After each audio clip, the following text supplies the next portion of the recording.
So how do you combine a day trip to a gorgeous Mexican beach with one of the country's rarest archaeological sites? And we're not talking about Tulum.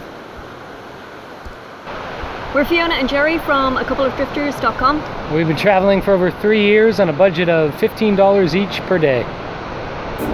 We're heading to the archaeological site of Las Labradas, which is located right on the coast in the Mexican state of Sinaloa. Later in the video, we'll show you exactly why this site is so rare. Las Labradas is located about 62 kilometers north of Mazatlán, that's about 38 miles, and it's located off of the toll road 15 heading towards Culiacan. But first, we have a 5-kilometer walk ahead of us. This video will tell you how to get to Las Labradas independently and what to expect when you get there. Driving here from Highway 15 can be pretty straightforward, but what about getting a bus and walking the 5 kilometers? Yeah, there really is no information online about getting to Las Labradas independently by bus, which is why we've done the legwork for you. We took the bus from Mazatlán to the turnoff to Las Labradas with Auto Transportes Unidos de Sinaloa. Now, this is the only bus company we could find who'll actually stop at the turnoff to Las Labradas. When it comes to buying your bus ticket, you are going to buy a bus ticket to Chilaquiyotes. This is actually more commonly known as La Chiquillota, but on your bus ticket it will say Chilaquiyotes. Don't worry, same village, different names. The bus is 110 pesos or $5.50 each way. These leave every hour on the half hour. However, prices and times are subject to change. And we recommend reminding the bus driver to stop at the turnoff for Las Labradas. This is at kilometer marker 51. Okay, so that was about a 45-minute bus ride from Mazatlán. And it dropped us right at that cruce or that crossroads there. And we were actually out here in July of last year, but it was kind of in the middle of the pandemic and things were closed. So we're coming out for a little bit of redemption today. To be honest, we still don't know if we're going to be able to see the stones. And there's actually 2 roads that lead out here if you are driving. And the main road has been, from what we understand, a giant trench has been dug across the road by, I don't know, I guess the municipality. The municipality of, here. Ignacio. There is a secondary road that we're going to take this time.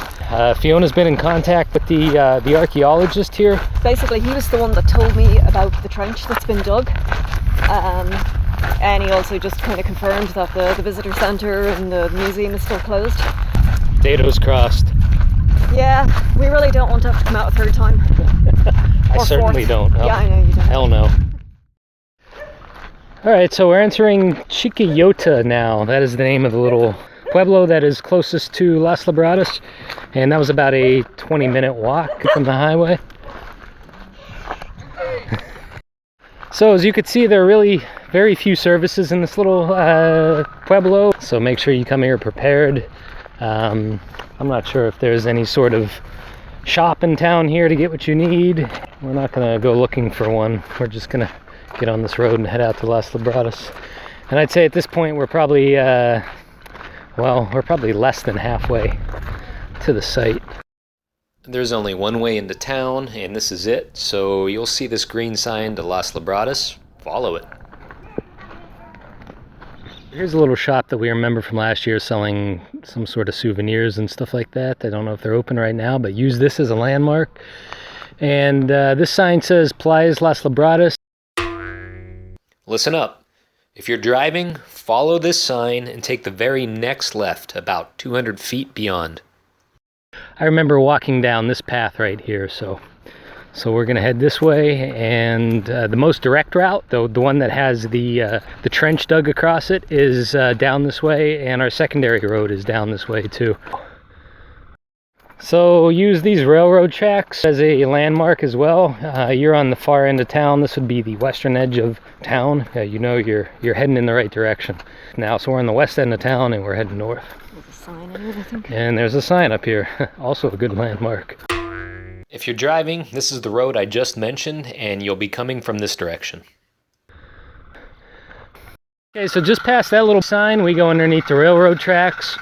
And there's like a little bit of a crossroads up here. This is the point where you have to choose which road you're taking. Just to the right is the most direct route. That's what we took last year. That's the road that we understand has a trench dug across it. This road right here is kind of the non-direct route, and we're going to take that. Actually, it's probably a good idea if you can bring up on Google Maps Las Labradas and the little village of Chiquillota. Right. If you can actually have that on your telephone to show the girl at the ticket counter, it just kind of makes communication a little bit easier, especially when your Spanish isn't the best. And then also for when you get on the bus with the bus driver, you can show it to him and point out like exactly where you need to get off the bus. It'll just make it so much easier and clearer for everybody. As long as you get your ticket for Chiquillota there, make sure your bus driver knows. There's giant signs hanging over the highway for Las Labradas, and he knows where to drop you off. Just confirm it with him. And apparently on the way back you can just stand on the side of the road there and flag the bus down. How about that? Yeah, we'll let you know how that works out when we try it. I've got high hopes. On the way, there are 2 forks in the road just like this one. Go right each time. Once you reach this nice sandy road here, you go right, and you're right as rain. So we're actually at the back of the visitor center in the museum, and it's closed right now because of the pandemic. And there's this wonderful woman back here who's minding the site, and she said that normally the admission is 65 pesos, but since everything is closed except the beach, they just ask for a small donation of about 20 pesos. That's $1. So we're probably about 20 or 30 yards away from the beach, and we're gonna go check out the rocks.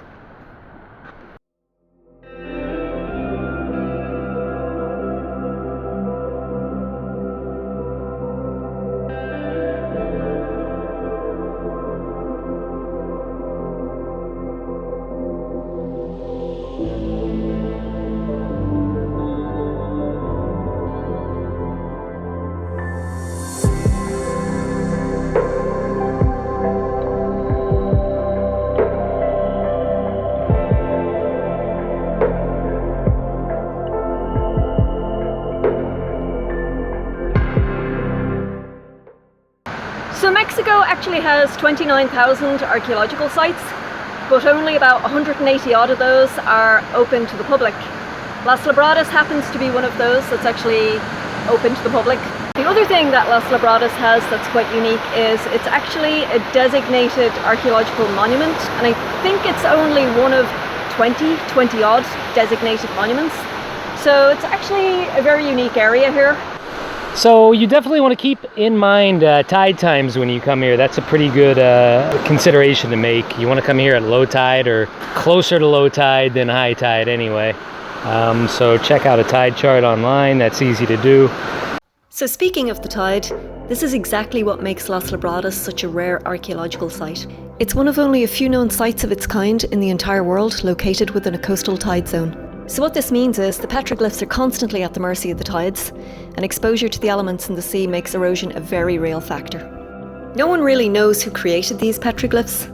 What's known is they date between 750 and 1250 AD, so they are attributed to the Mazatlán period, and some of them actually date back as far as 3000 BC. So there's actually around 700 petroglyphs carved into the basalt rocks scattered along this wee stretch of beach here. The carvings range from geometric designs to human figures to representations of birds, plants and animals. There's also a high number of solar symbols found at Las Labradas, and the fact that the site lies just 18 miles north of the Tropic of Cancer, it's believed that it was ritualistically associated with the summer solstice. Las Labradas also sits within a protected natural area known as La Meseta de Cacasla, whose name I have probably just butchered. Right, so they weren't lying about the trenches. No, we've the lady at the site there, she told us it was best to walk back on this road, and vehicles aren't getting through here, but the walking through is no problem. So he's actually dug a series of trenches. Now we're taking the most direct road back. If you are walking, no matter which road you take, it's an hour from the highway to the site. It's an hour from the site back to the highway. So within 30 seconds of showing up at the highway, a Autobuses Unidos de Sinaloa bus drove by, and unfortunately it was an express bus, so it wasn't going to stop for us. So, well, we wait, who knows how long, or we start hitchhiking. As for getting back, arriving and departing from a station is vastly different than arriving and departing from the side of the road, so make sure you have time on your side. We waited an hour for the bus that took us back to Mazatlán to arrive, and that was just fine with us. So, as always, be prepared, have a plan. If you flag down the correct Unidos to Sinaloa bus, it will stop for you on the side of the road. Getting here independently by your own vehicle is one thing. Getting here by bus is another. If you don't have the patience and you're not willing to walk, consider other means. If you want to see more videos like this, just follow the arrow to subscribe to our channel.